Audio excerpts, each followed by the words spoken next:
نبی سلام علیکہ، یا رسول سلام علیکہ، یا حبیب سلام۔ یہاں ایک قابل توجہ بات ہے، وہ بات یہ ہے حضرت زکریا علیہ السلام نے دعا وہاں کیوں مانگی؟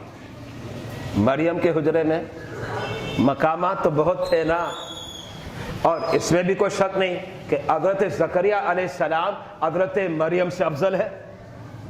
ظاہر بات ہے حضرت زکریا نبی ہے، حضرت مریم نبی نہیں، عورت تو نبیہ ہو ہی نہیں سکتی، وہ تو ولیہ ہے۔ لیکن یہ بات پیش نظر تھی، یہ وہ مقام ہے جہاں رب کی عبادت ہوئی ہے، اور جس مقام پر رب کی عبادت ہو وہ مقام دیگر مقامات سے افضل ہوا کرتا ہے، افضل ہوا کرتا ہے۔ پتہ چلا اگر کسی ولی نے کسی مقام پر عبادت کی ہو تو وہاں اگر ہم دعا کریں تو دعا جلدی قبول ہوتی ہے۔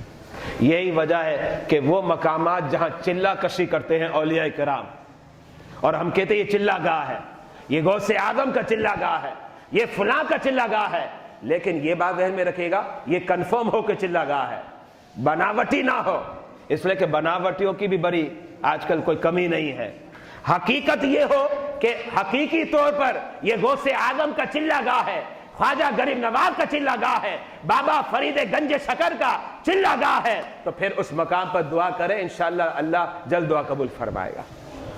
یہ تعلیم گویا حضرت سیدنا زکریا علیہ السلام کے عمل سے ہمیں نصیب ہوئی۔